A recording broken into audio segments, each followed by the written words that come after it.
We spend most of our waking hours gripped by a quiet, exhausting panic. We try to lock down our wealth, secure our relationships, and map out our futures, terrified that if we loosen our grip for even a second, everything will slip away. This anxiety isn't an accident. From childhood, we are programmed to believe that safety requires tension. We are taught to chase, to grab, and to hold on to our achievements as tightly as possible. However, the physical mechanics of a tight grip reveal an unexpected flaw in this logic. As the tension increases, the very thing we are trying to protect begins to escape us. A Zen master once demonstrated this using a handful of wet sand.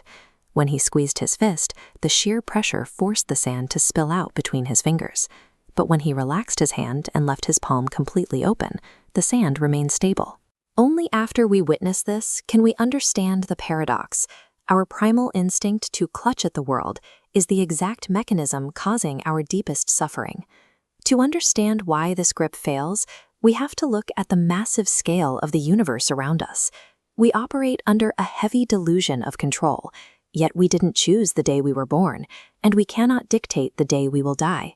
We don't even consciously instruct our own hearts to beat or our lungs to pull in oxygen. The most vital mechanisms keeping us alive run completely independently of our will. When we try to force life to follow our exact plans, we are like a child in a tiny wooden boat trying to block the current of a massive raging river. The river will flow exactly where it wants to. Our exhaustion, our stress, and our sense of defeat are simply the biological consequences of fighting an unchangeable current with a fragile ego. Mastering the art of surrender requires a complete shift in perspective. To the sage, surrender represents the ultimate victory, a transition from a life of constant, exhausting resistance to one of total alignment with existence. Real surrender is a state of absolute trust. It is the total, effortless security a child feels when they finally fall asleep in a parent's arms, knowing they don't have to carry the weight of the world themselves.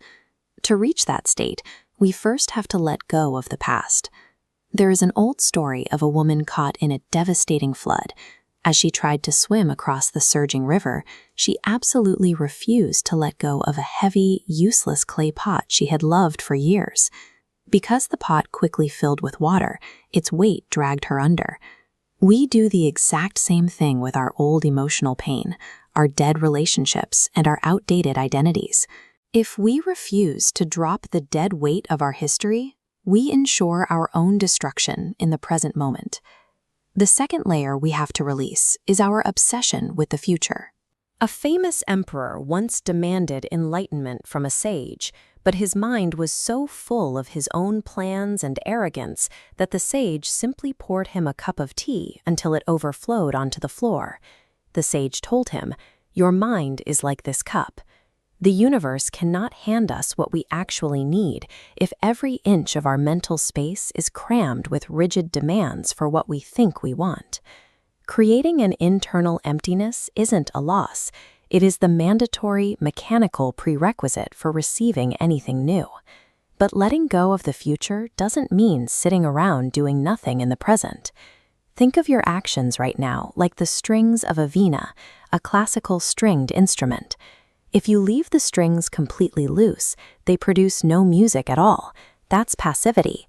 But if you wind them so tight that you become frantic, they snap under the pressure. True surrender requires the perfect tension. You apply your maximum focus and energy to the work directly in front of you, while entirely releasing your desperate grip on the final outcome. Meditation translates these high-level concepts into a tangible biological practice.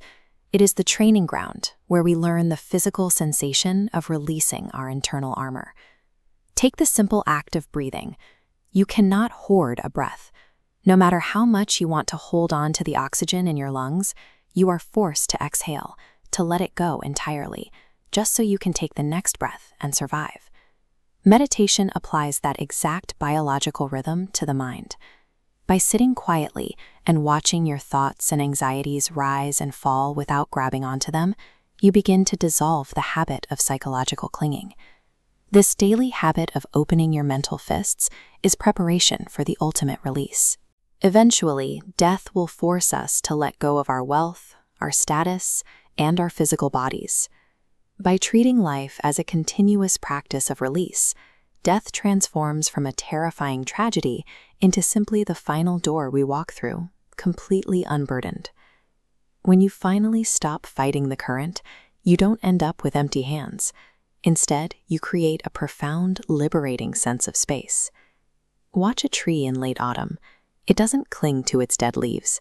It drops them willingly, because letting go of the old is the strict biological requirement for new buds to emerge in the spring.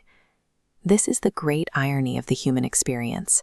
The person who frantically attempts to conquer, cage, and grip their life is the one who ultimately loses it. But the moment you find the courage to relax your grip, to trust the natural rhythm of things, you discover you aren't falling. You are finally being held by the entire universe.